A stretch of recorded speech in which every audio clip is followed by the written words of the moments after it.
busy with the we are busy with the study on the Apostle Paul. Remember that he was a Pharisee. His father was a Pharisee. He was a Roman citizen, and as a Roman citizen, he had many benefits. And as I said, we can even make an example like we as South Africans, we have got more benefits than our foreign brothers and sisters here because they are strangers here in this country. So it's the same, and it benefited Paul to be a Roman. That is why we find out why the name was also changed from Saul, which was a Jewish name, to Paul, which was an, a Roman name, so to say. We also have something that just strike me also, like in South Africa years ago, our, if I have to say, our African brothers, they had two names also. They had their cultural name, and then they also had their, what we would say, the Christian name. So we always address them. You can hear Nelson Mandela also. We call him Nelson Mandela, but when he is really a dead and Slager. I can't remember the other name. I'm not saying it. It's just, it's not in my tongue. I do not know what it is, but I just know as Nelson Mandela. But there is also that African name or the traditional name. So the same with the Apostle Paul, he also applied that and it stood him in good stead. Okay, he was a childhood, he was a Benjamin. He was also born in Tarsus, and Tarsus was, well, in that time, a colony of the Romans because they were the world rulers. All right, so now we are at his education at this time. Let me see, it seems like I've skipped one. Yes, I've skipped one. What we find out is in Acts 18, verse 3, we'll find that he was um, his education mean that he was a tent maker. You can see there when he went to Priscilla and Aquila, he find that they were tent makers, and that is where he associated with them. He said, for by their occupation, they were tent makers. That means you can't just walk into a job, you must have been trained. So he found himself that he was also mend or repair or manufacture tents. Another point of it means education. The Apostle Paul is, it is said there in Acts 22, verse 3, when at the council, and he had to defend himself. He says, I am verily a man which am a Jew.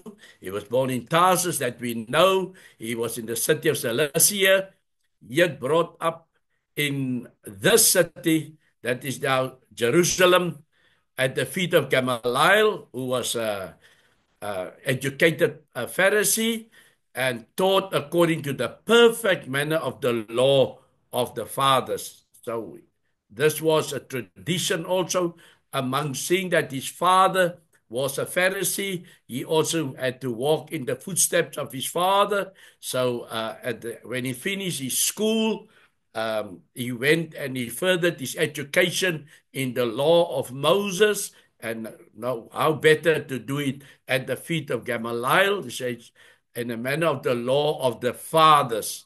So that we will stand by that was according to his education. Then we find that he was also a young man. We find in the scripture that we further noticed him when this is his, when we had this before. This is his testimony which he gave, but this is now in real life when we started noticing Paul. It was when he was a young man. It says there in Acts 9 verses 1, and Saul, yet breathing out threatenings and slaughter against the disciples of the Lord, went unto the high priest and desired of him letters to Damascus, to the synagogues, that if he found any of this way means the Christians, whether they were men or women, he might bring them bound unto Jerusalem. So we have no uh, a history of the Apostle Paul. The only history we find is when men lay down their clothes at the young man named Saul. I don't know if that is the next one. No, it's not the next one. But what we have here is Paul is now breathing threatenings and slaughter against the disciples of the Lord. So what happened before this? Where was the Apostle Paul? Okay, we learned that he was in Tarsus, which was maybe from here to Port Elizabeth. The distance maybe between uh, uh, uh, Jerusalem and Tarsus. Uh, as you say, he grew up there. Then he had to go for higher education, and his father wanted him to. So then he must have gone to Jerusalem, and he must have spent some time in Jerusalem. Now, the question is, while he was in Jerusalem, did he ever met Jesus? Now, Jesus, on the other hand, missionary work or his teaching, or when he was going about teaching the people, he was maybe one or twice he was in Jerusalem because he also kept the Passover. He also kept the feast times of the Jews. But generally, when we have him teaching everyone, it was not around Jerusalem. So could be that they did not rub shoulders.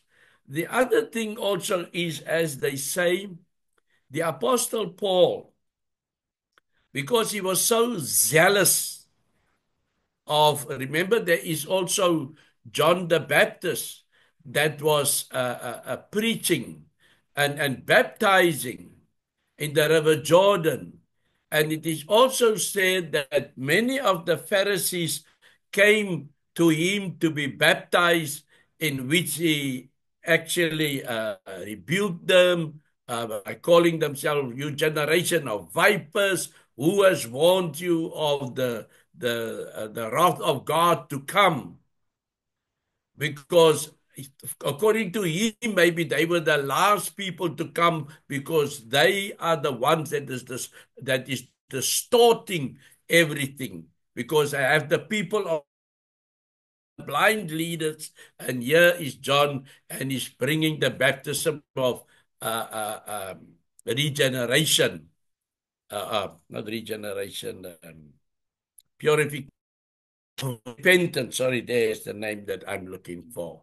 He is baptizing unto repentance. He's steering the people so that when Christ starts preaching, they will. Now, what about those Pharisees that went out to John? Couldn't it be that when they came back from John, that they started talking? It must have been a talk amongst the Pharisees. Must have been a talk, because this was not done in a corner or so. This was done openly. So they must have known about all the things. Now, where was the Paul or Saul at this time?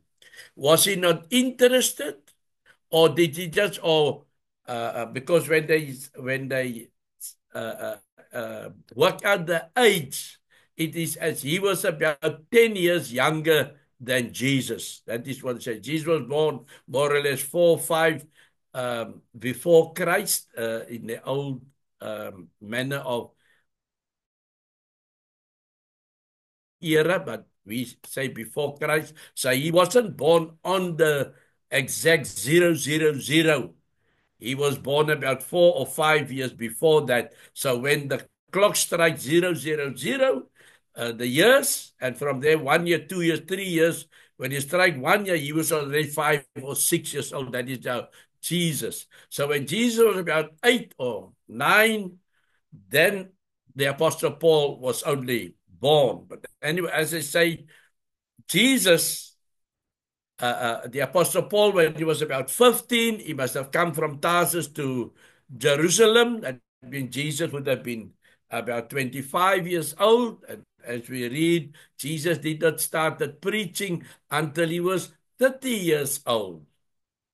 But there was John the Baptist. Well, he was also Jesus' cousin, and he was not much younger. Jesus was just a little bit younger than maybe by a year or so than John the Baptist. But the point still is, the discussion point, where was Paul in all this time? Because everything must have been happening all around Jerusalem with John baptizing and Jesus. Even when Jesus was overturning the temples, that must have caused a stir amongst the Pharisees.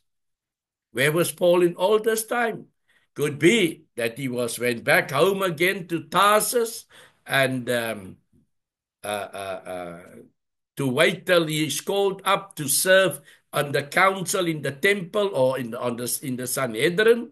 But some make out he heard about, after Jesus' crucifixion, he heard about the crucifixion. Because that was also a major happening that around the world at that time. And this news must also have spread. But then Pentecost happened. And Pentecost was a bigger event than the crucifixion. Because remember, there was 13 nations gathered in Jerusalem at that moment when it was Pentecost, when Peter stood up in Acts chapter 2 and started to preach. And all these people must have gone home. Surely when Paul was at home or Saul was at home, he heard about the happenings that were happening in Jerusalem. Remember the two guys, the two men of Emmaus, and when they were speaking, and Jesus joined them, and he says, "Why are your hearts so troubled?" They say, "Don't you know what has been happening around Jerusalem? Are you a stranger?" And so then they relate to Jesus all the happenings that was happening in Jerusalem at that time. And well, Jesus went with them until home, and they begged him to stay. He broke bread with them. He had supper with them, and then he opened their eyes, and then they saw, weren't our hearts burning inside of us when he... But what I'm conveying is the talk. So when Pentecost was finished and done and everybody went home, surely Paul must have heard as a young man at home in the waiting Pharisee, or be taken up or be called up to take up a post as a Pharisee. He heard about all these things. But then the church started, and the church was this movement, and the church was conquering, and the disciples was fiery, and they were preaching and they were teaching. And this is when Paul is making his presence felt. Now he's coming back to Jerusalem. And he came as a young man, he came with that mind that he's going to stop all this nonsense. He's a young man and he wants to win the favor of all the other Pharisees. He's not going to be like Nicodemus that come by night to the Lord and say, "You must be of God, because no one can do these things if God is not with him." That's in John chapter 3. And but he had other intentions. He came and he wanted to make an impression. And therefore it was time where Stephen was speaking before the Sanhedrin, before the brethren, or the Jewish nation, the hierarchy, and he was giving them from Abram until the present and then they plugged their ears. They didn't want to hear another thing, and they threw him outside and they stoned him to death. And the scripture says they left their clothes at a young man named Saul to take care. So there is where we find him, because he came with that intention to stop this new way that is happening. So, and this is now when we are getting more fuller uh, uh, uh, knowledge about the Apostle Paul. So, as he says, he persecuted this way unto death. There's just a picture standing there with the soldiers, and he's telling the people, uh, you must bind them, you must deliver them to prison. He is the one that is in charge of destroying the church or the way. All right, this is just another way where they, when I went ahead of time, there is Saul standing. The scriptures say they dragged Stephen out of the city and began to stone him. Meanwhile, the witnesses laid their garments at the feet of a young man named Saul. So here is Saul now witnessing, giving his consent, because he is this activist, I can say, because nobody is going to spoil his party, because uh, uh, uh, his future is maybe to become a great leader amongst the Jews. So he's not going to let this way stand, rob him of what is happening. No, this is still witnesses of him. This is where he's before Agrippa and he's giving his testimony. He says, my manner of life from my youth. This is now Paul opening up and saying, this is the man I was.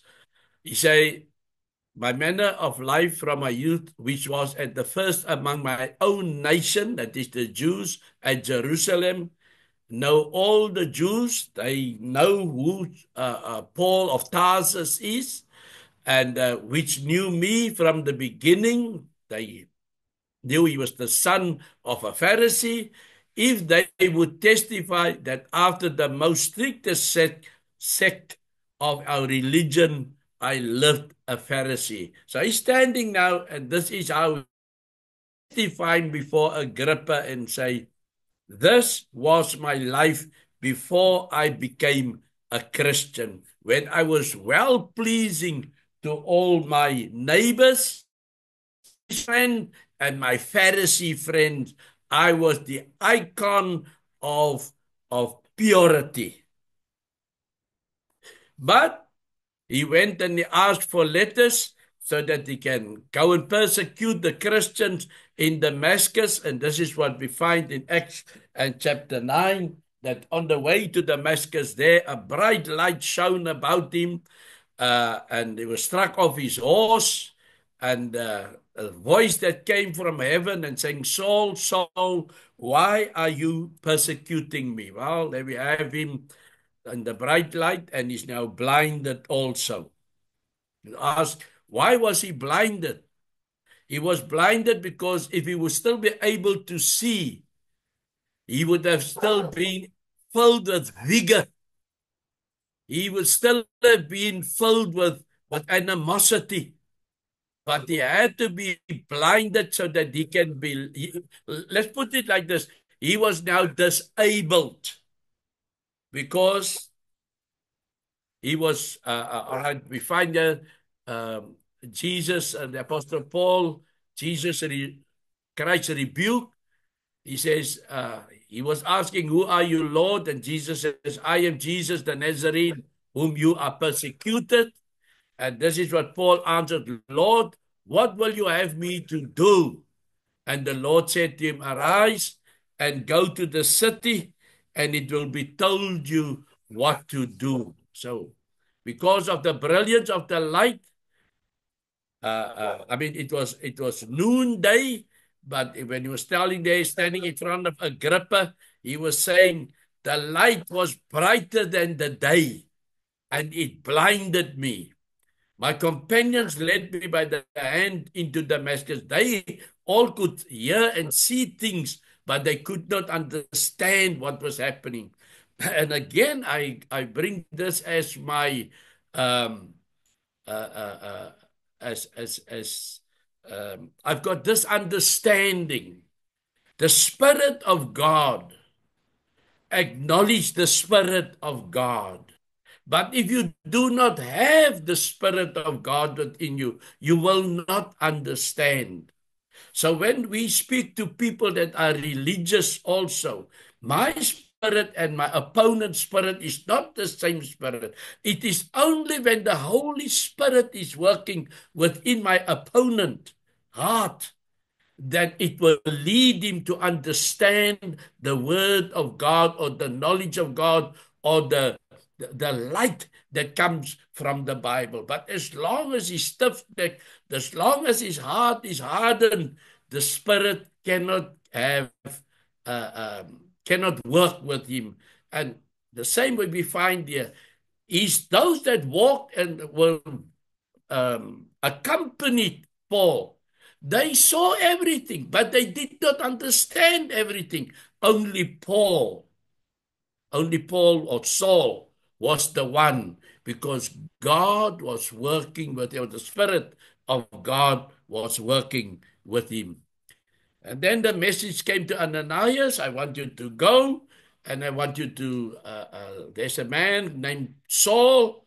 And Ananias, of course, he objected. He says, that man, the last time I heard, he's a killer, Lord. And the Lord says, no, I'm sending you. You go. That's why he went to Paul, and Paul was already praying and fasting for 3 days, and he was not converted. He had to hear words whereby he will be saved or can be saved. And Ananias brought him those words. And the scripture says that when he understood everything, even when Jesus was speaking to him, why do you persecute me? He did not understand yet, but that 3 days in which he prayed and he fasted. Now, they want to say also that the Apostle Paul, why he was so uh, um, zealous to stop Christianity or the way or the church, is because deep down in him, he was fighting against himself. There was something inside of him because he was learned about the script of the Mosaic law. Remember when Gamaliel spoke to the Sanhedrin when they punished Peter and John? He told them, "Watch that you do not fight against God, because there was other leaders, and where are they? This only time will tell if this man is from God, if Jesus is from God, and if we can classify it today, because 2,000 years later we are still preaching the word." So Paul taught by Gamaliel, he must have opened up their mind in such a way that they must not destroy everything. And who knows, as we say, could be that Gamaliel heard about Jesus, that he was interested to listen, maybe when Jesus was at sometimes in the temple. What about the time when he overturned the tables? And so didn't Gamaliel look at that and told his Pharisees friends, this man is doing something right here, because we are not applying the law of Moses. That is why this man overturned it. And so he did not have animosity. Gamaliel, I feel, did not have animosity towards the Lord Jesus, but he would have also told his students, do not destroy everything. But maybe Paul, deep in his heart, went against his um, uh, um, what he believed, and maybe that is what drove him. But let's come back. Here he is blind. Ananias had to come to and speak to him. It says that from his eyes fell scales, so he could see again. And Ananias said, Paul, Saul, you need to be call upon the name of the Lord while he's being baptized. All right, I see I've come to the end. So this is Paul as education and Paul as a young man. And from here on, we will find that Paul will be going throughout the world, not immediately, but in our next session, we will see that after his conversion, what all Paul did. So, in recap, the Apostle Paul was a young man, studied at Jerusalem, studied at the feet of Gamaliel. He was a Pharisee. Um, he traveled between Tarsus and Jerusalem, but when he finished his studies, he went back home. But it was in the same time when Jesus was also starting to teach around. But Jesus was then crucified, and I believe that he must have heard about all the things that are happening. Remember, he also comes as a devoted a Pharisee. He would come for the Passover to Jerusalem. So he must have also noticed, although he was 10 years younger than Jesus, he must have noticed all the things that were happening. And here, the church was started, and the church had such an impact on the people. I mean, when they said, brethren, they were pricked in the hearts, and they asked, brethren, what must we do to be saved? And the Apostle Peter then says that you must repent, that you must be baptized in the name of Jesus. And what we also learn is that great fear come amongst even the Sanhedrin. They wanted to stop this movement, if I have to use that word. They wanted to stop it because, as they say, everyone is walking after this way. And this is then where the Apostle Paul comes in, or as a young man, and he feels, not on my watch. Not on my watch this is going to be. I will take it down. Not knowing. And there Gamaliel's words come in through. Watch who you are fighting, when he told the Pharisees. Watch whom you are fighting.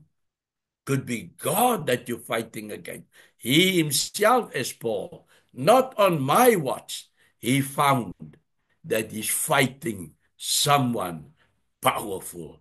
And today we can just that the Lord stretch out his hand to Paul or Saul, because Saul would become instrument, because he was a Roman. He had freedom to move around.